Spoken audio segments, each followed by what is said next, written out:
This face, this story, and this sword. Over the last decade, it has ruled over the hearts of millions across the globe, sparking an unprecedented international phenomenon. For 5 seasons and 448 episodes, global audiences shed tears with Ertuğrul, celebrated his victories, and took pride in the brotherhood of his loyal companions, Bamsi and Turgut. To many, this was not just a historical drama. It became an obsession, a cultural touchstone, and a symbol of identity. But what if the reality behind the screen is entirely different? What if most of what captivated the world does not even exist in the pages of history? Yes, the Ertuğrul known to modern pop culture is a hero born of television cinema. But in the actual pages of history, he remains a shadow, an enigmatic figure whom no one truly knows. Why are contemporary history books so silent about him? Was he truly that great? Or was his character magnified centuries later for political and ideological interests? And if Ertuğrul was real, where did he come from? And what did he do that laid the foundation for one of the world's most powerful superpowers, the Ottoman Empire? Today, let's go behind the glitz and glam of the television screen to uncover the real Ertuğrul. Join us as we look past the myth for a story that is far more complex, but much more compelling. Because the truth is stranger than fiction.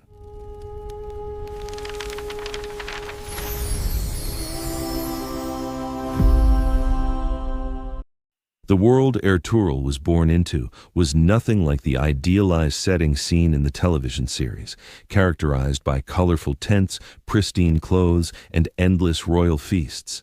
Far from it, the 13th century was perhaps one of the most terrifying apocalyptic eras in recorded human history. It was quite literally an age of doom. Perhaps that is why the global television show was titled Diriliş, meaning resurrection. During this era, the entire Muslim world, especially the Turkish lands of Central Asia, was caught in the grip of an unstoppable storm. The Mongols. Genghis Khan and his descendants descended upon the world with devastating fury. They were merchants of death. Any city they passed through was reduced to rubble, and any river they crossed ran red with blood.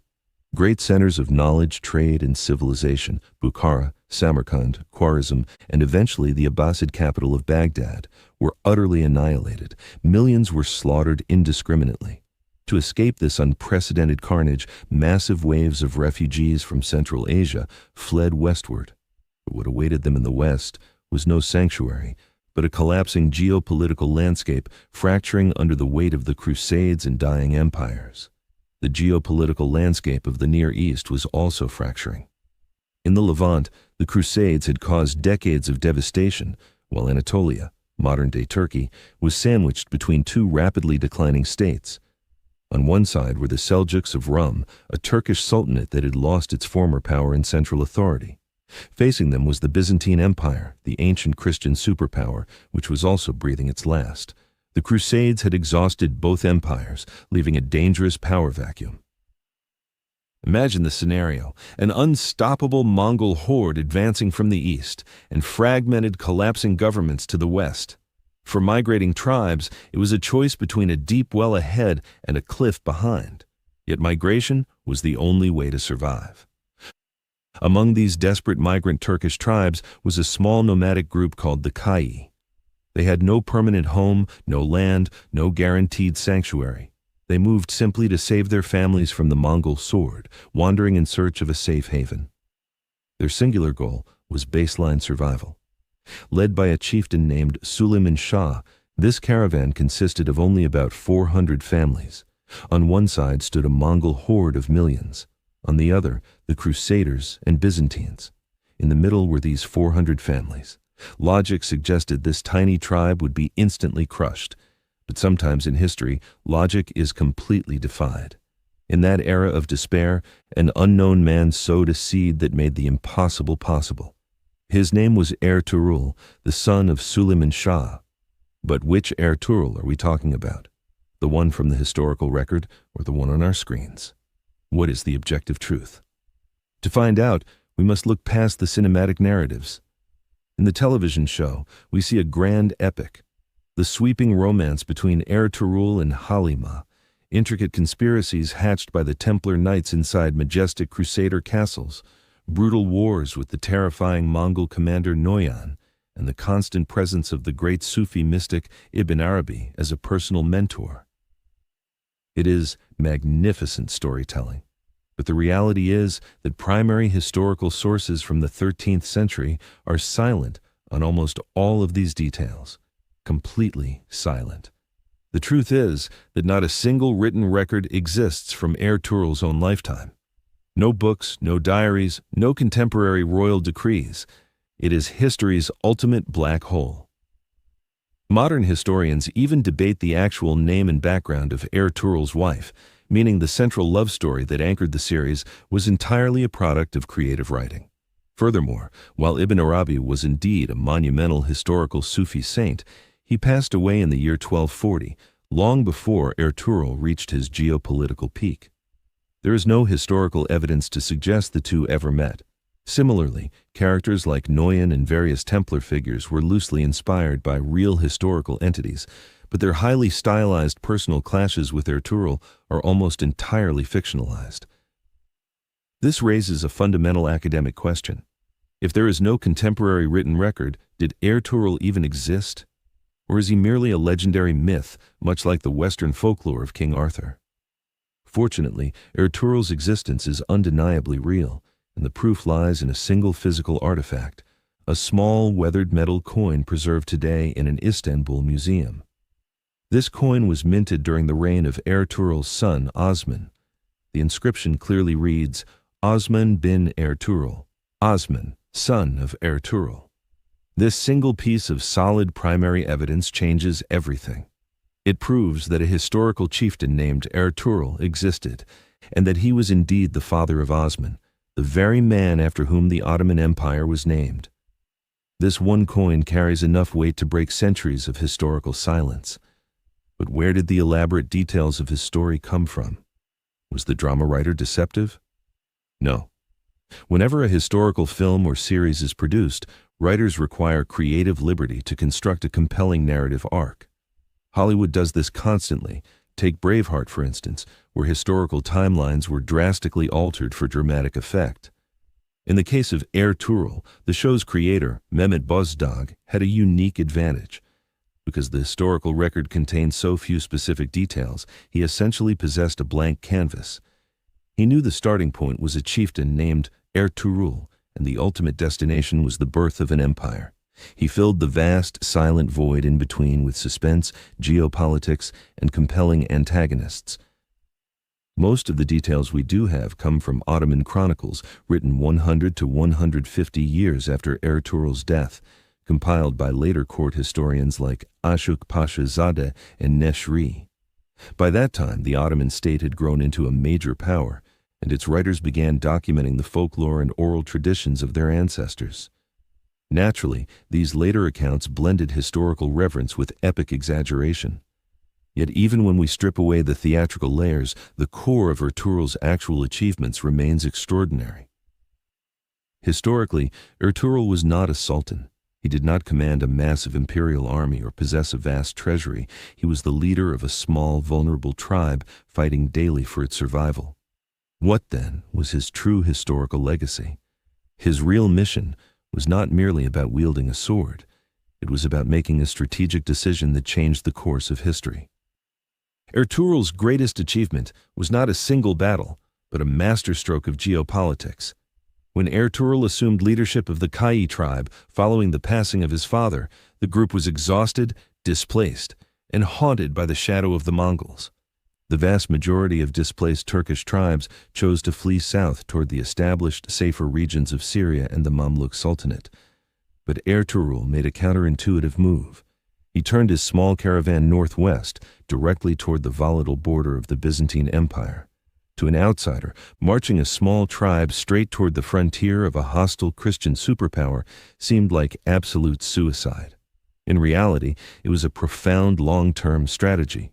Ertuğrul recognized that if his tribe stayed in the interior lands, they would either be crushed by the advancing Mongols or absorbed by larger, rival Turkish principalities, losing their independence entirely.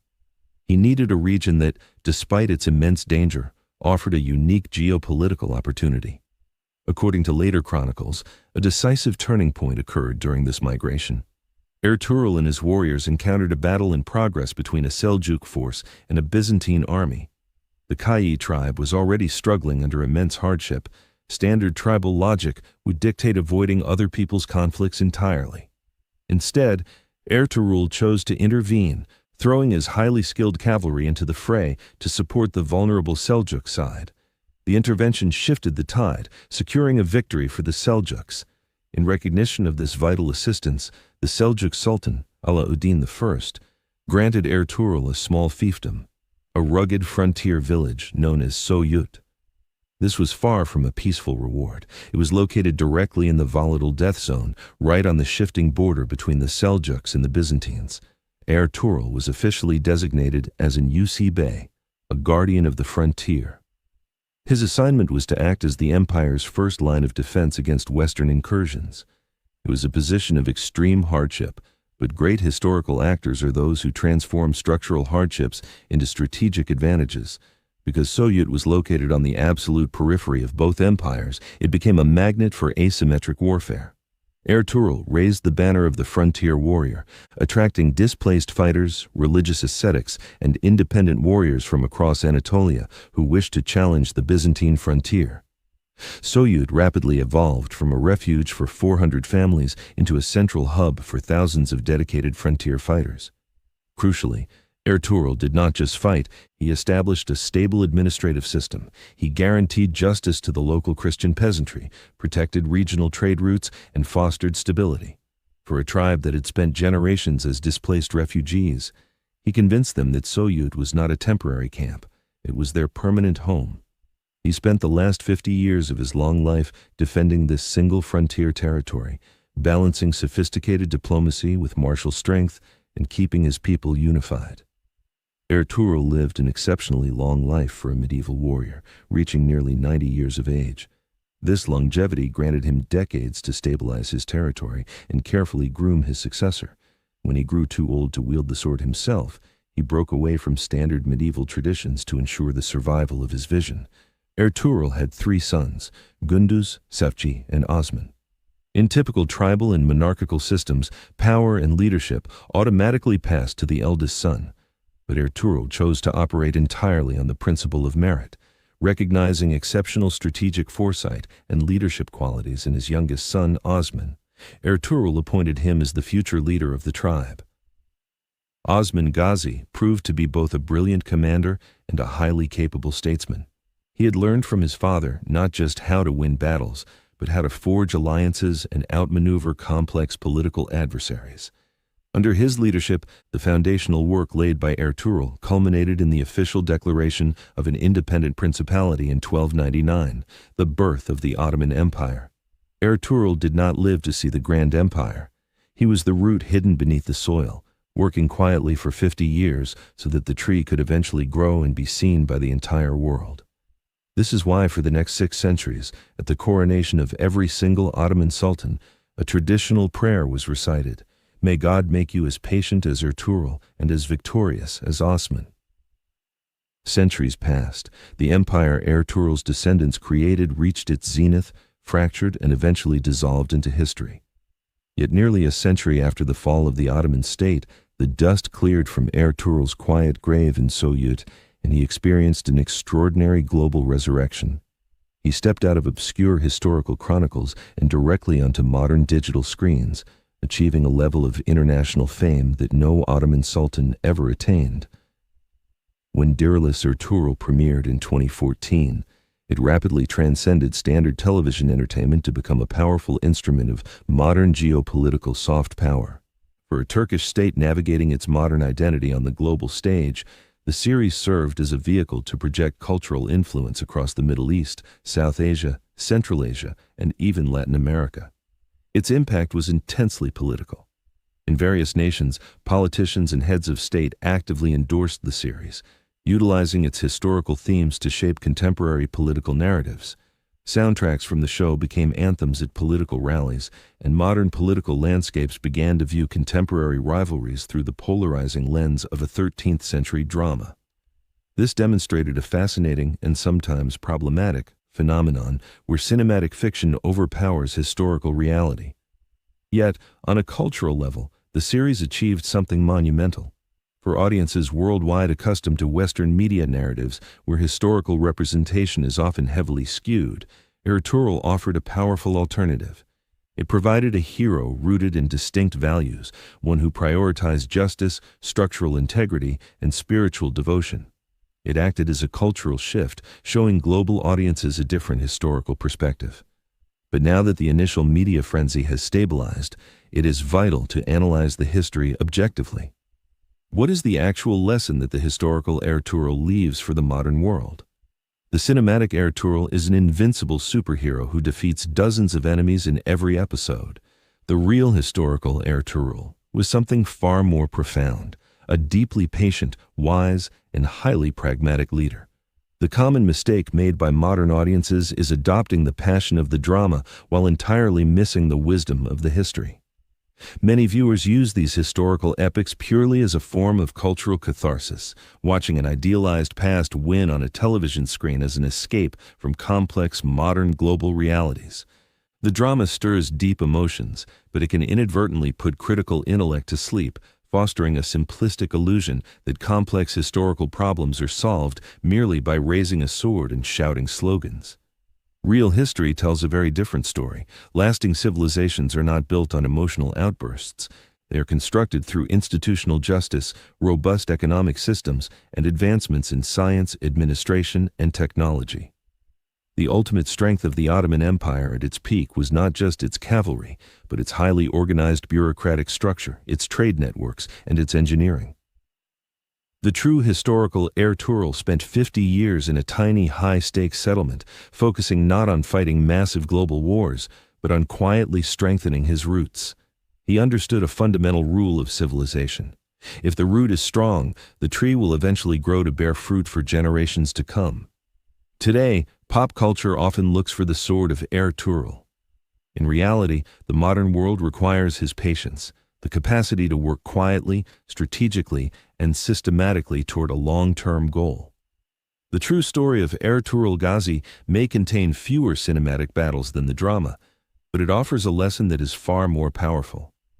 Entertainment ends, but systemic strategy and character alter history permanently. If you want to continue exploring the unfiltered reality behind history's greatest empires, hit the subscribe button and join us.